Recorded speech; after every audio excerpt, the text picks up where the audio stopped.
Hello' বন্ধুসকল, মনোমোহনলৈ আশা কৰোঁ আপোনালোকে ভালে আছে। আজি আপোনালোকৰ মাজলৈ এটা গুৰুত্বপূৰ্ণ ভিডিঅ' লৈ আহিছোঁ। ভিডিঅ'টোত ক'বলৈ ওলাইছোঁ আপোনাৰ গোটৰ মহিলাসকলৰ বাবে 10,000 টকা যিটো হয় সেইটো ফৰ্ম আপোনালোকে কেনেকৈ ফিল আপ কৰিব। তো মই এইটো ভিডিঅ'ত আপোনালোকক প্ৰথমৰ পৰা শেষলৈকে দেখাই দিম, দেখাই দিম। তো আপোনালোকে মোৰ চেনেলত নতুন আছে যদি চেনেলটো লাইক, কমেণ্ট আৰু ছাবস্ক্ৰাইব কৰিবলৈ নাপাহৰিব। আৰু ভিডিঅ'টো অলপো স্কিপ নকৰি প্ৰথমৰ পৰা শেষলৈকে দেখি থাকিব। আহক ভিডিঅ'টো ষ্টাৰ্ট কৰোঁ।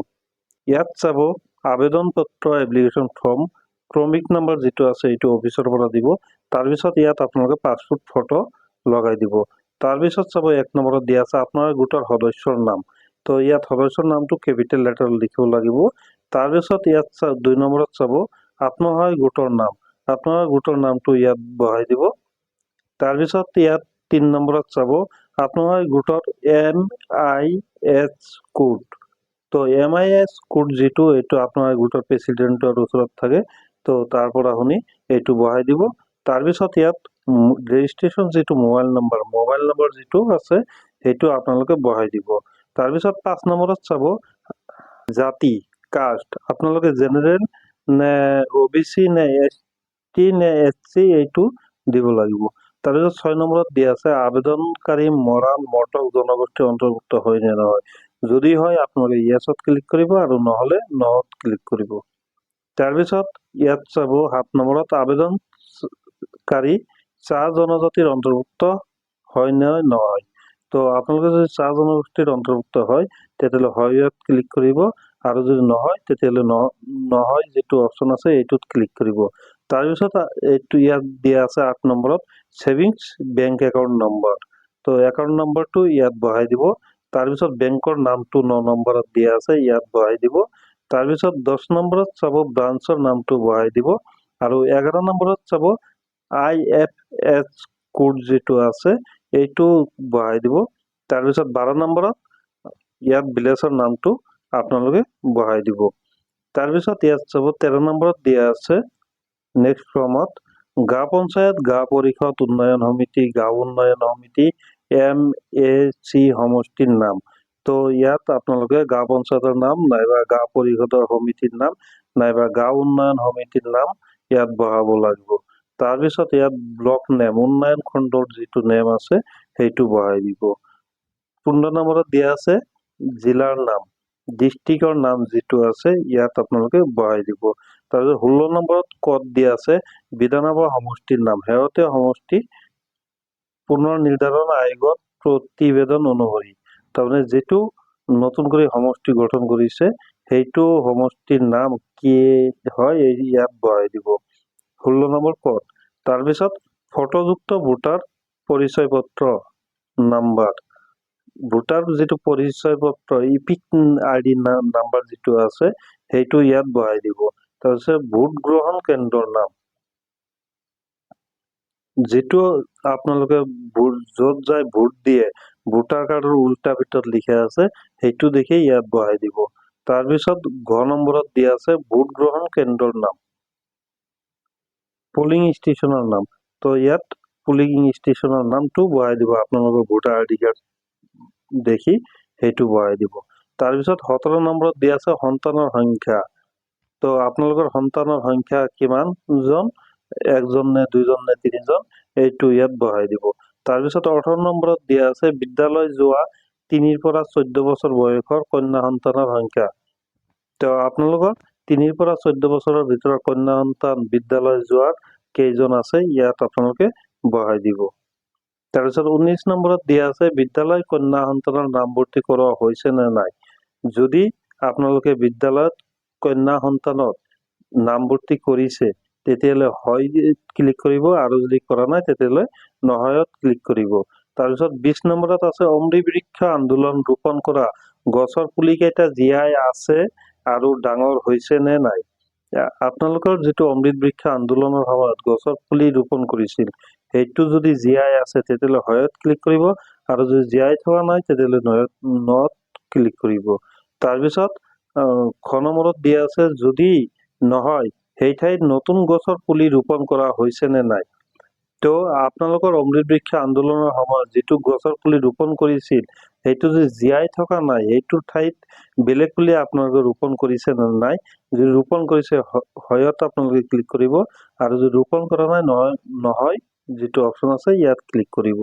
তাৰপিছত 21 নম্বৰটোত দিয়া আছে 2021 চনৰ আগতে লোৱা মাইক্ৰ ফাইনেন্স ঋণৰ বাহিৰে আত্মসহায়ক গোটৰ, গ্ৰাম্য সংগঠন, মণ্ডল পৰ্যায়ৰ সংগঠন, বেংক বা আন কোনো বিত্তীয় প্ৰতিষ্ঠানৰ পৰা লোৱা যিকোনো ঋণ পৰিশোধ কৰা হোৱা নে নাই। আপোনালোকে 2021 চনৰ আগতে মাইক্ৰ ফাইনেন্সৰ পৰা লোন যিবিলাক লৈছিল সেইটো আপোনালোকে পৰিশোধ কৰিছে নে নাই, যদি কৰিছে তেতিয়াহ'লে আপোনালোকে ইয়েছত ক্লিক কৰিব, আৰু যদি কৰা নাই আপোনালোকে নট ক্লিক কৰিব। তাৰপিছত 22 নম্বৰত দিয়া আছে পুঁজিৰ দ্বাৰাই গ্ৰহণ কৰিবলগীয়া অৰ্থনৈতিক কাৰ্যকলাপ। তো এইটো আপোনালোকৰ নেক্সট ফৰ্মত আপোনালোকক দেখাই আছো। ইয়াত চাব ডিক্লেৰেশ্যনত দিয়া আছে মই শ্ৰীমতী, ইয়াত আপোনালোকৰ নাম লিখিব লাগিব, তাৰপিছত স্বামী নাইবা পিতৃৰ নাম ইয়াত বহাই দিব। তাৰপিছত লিখা আছে ইয়াৰ দ্বাৰাই ঘোষণা কৰিছো যে ওপৰত প্ৰদান কৰা তথ্যসমূহ মোৰ জ্ঞান আৰু বিশ্বাস অনুসৰি সত্য।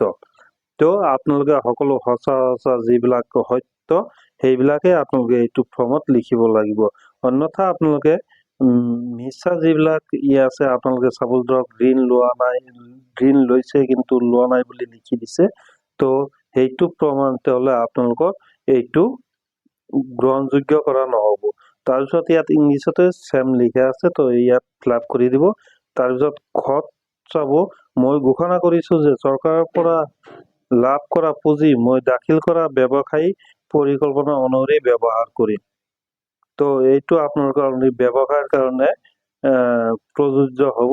আৰু ফাৰ্ষ্টত আপোনালোকক 10,000 টকা দিব। তো এই 10,000 টকা আপোনালোকৰ যিকোনো ব্যৱসায়ত আপোনালোকে এইবিলাক ব্যৱহাৰ কৰিব পাৰিব।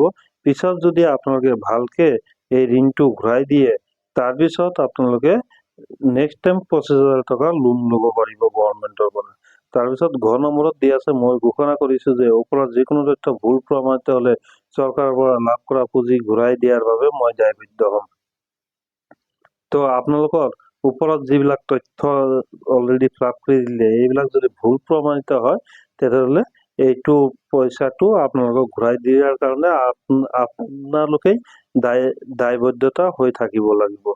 তাৰপিছত ইয়াত চাব তাৰিখ দিয়া আছে, প্লেচ দিয়া আছে, আৰু আবেদনকাৰী স্বাক্ষৰ চহীটো ইয়াত দিব লাগিব।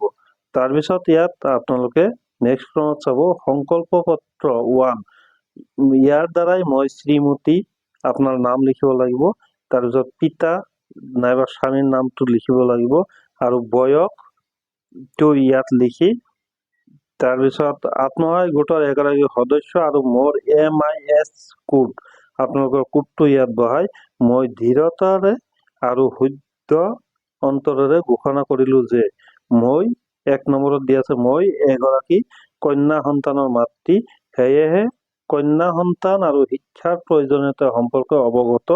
মোৰ কন্যা ইতিমধ্যে অংগনবাদী কেন্দ্ৰ নাইবা বিদ্যালয়ত নামভৰ্তি কৰা হৈছে আৰু তাইৰ শিক্ষাৰ প্ৰতি মই যত্ন ল'ম। তো আপোনালোকৰ কন্যা সন্তানক আপোনালোকে ক'ত এডমিশ্যন দিছে, অংগনবাদী নাইবা বিদ্যালয়ত নামভৰ্তি কৰাইছে যদি, তো আপোনালোকৰ এইটো শিক্ষাৰ প্ৰতি যত্ন লোৱাৰ কৰ্তব্য। মোৰ কন্যা সন্তান বৰ্তমান বিদ্যালয়ত নামভৰ্তিৰ বয়স হোৱা নাই। মোৰ কন্যা সন্তান 3 বছৰ হলে তাইক মই অংগনবাদী কেন্দ্ৰ বিদ্যালয়ত নামভৰ্তি কৰি তাইৰ শিক্ষাৰ বাবে প্ৰচেষ্টা চলাম। তো এইটো ইয়াত লিখা আছে। তাৰপিছত আৰু ইয়াত চাব ইয়াত আৰু এটা লিখা আছে ভৱিষ্যতত মোৰ কন্যা সন্তান জন্ম হলে 3 বছৰ বয়সত তাইক মই অংগনবাদী কেন্দ্ৰ বিদ্যালয়ত নামভৰ্তি কৰি তাইৰ শিক্ষাৰ বাবে প্ৰচেষ্টা চলাম। আৰু 2 নম্বৰত ইয়াত লিখা আছে মই ঘোষণা কৰিছো ওপৰত উল্লেখিত যিকোনো তথ্য ভুল প্ৰমাণিত হলে চৰকাৰৰ পৰা লাভ কৰা ধন উভতাই দিয়াৰ বাবে মই দায়বদ্ধ হ'ম।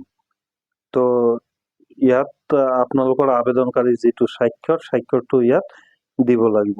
তাৰপিছত সংকল্প পত্ৰ 2ত লিখা আছে ইয়াৰ দ্বাৰাই মই শ্ৰীমতী, ইয়াত আপোনাৰ নামটো দিব লাগিব, আৰু পিতা স্বামীৰ নামটো ইয়াত দিব লাগিব।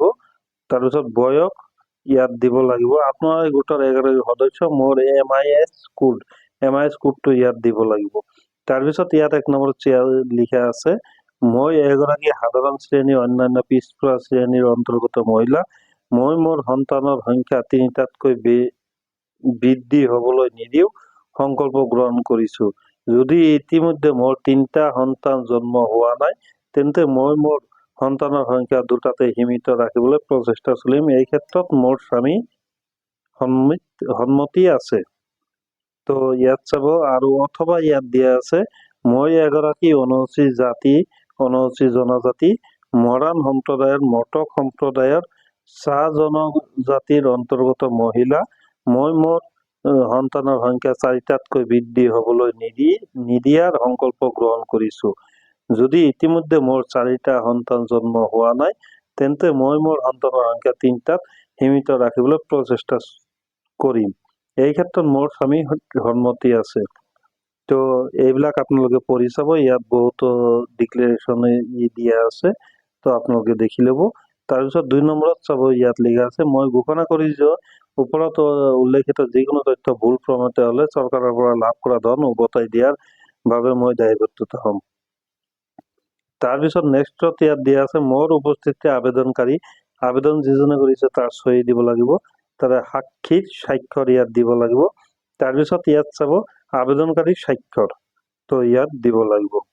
তাৰপিছত ছেম, ইয়াত চাব আপোনালোকৰ ইংলিছত দিয়া আছে, তো এইবিলাক আপোনালোকে same to same fill up কৰি দিব। তাৰপিছত এইটো আপোনালোকৰ চাব ইংলিছত দিয়া আছে, তো আপোনালোকে ছেম টু ছেম এইটো ফিল আপ কৰি দিব। তাৰপিছত ইয়াত চাব নেক্সটত চাব অমৃত বৃক্ষ আন্দোলনৰ অংশৰূপে কৰা পুলি কেইটাৰ ফটো। তো আপোনালোকে অমৃত বৃক্ষ আন্দোলনৰ সময়ত যিকেইটা পুলি ৰোপণ কৰিছিল, ইয়াত 2টা ফটো ভালকে মাৰি দিব লাগিব।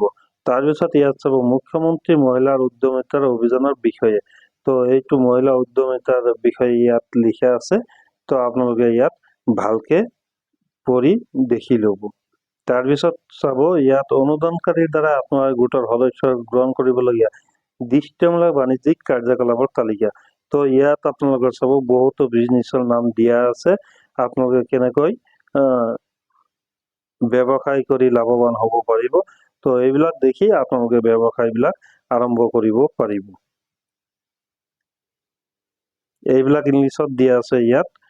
তো ইয়াত আপোনালোকৰ যোগ্যতাবিলাক আপোনালোকে ইয়াত দিয়া আছে, তো আপোনালোকে এইবিলাক পঢ়ি চাব ভালকে। তাৰপিছত আপোনালোকক দেখাই আছো বাছনি সমিতি, ইয়াত বিষয়ে দিয়া আছে, তো এইবিলাক আপোনালোকে ভালকে পঢ়ি চাব। আৰু আজিলৈকে ভিডিঅ'টো এইখিনিয়ে। আপোনালোকৰ ভিডিঅ'টো ভাল লাগিছে যদি লাইক, কমেণ্ট আৰু ছাবস্ক্ৰাইব কৰিবলৈ নাপাহৰিব।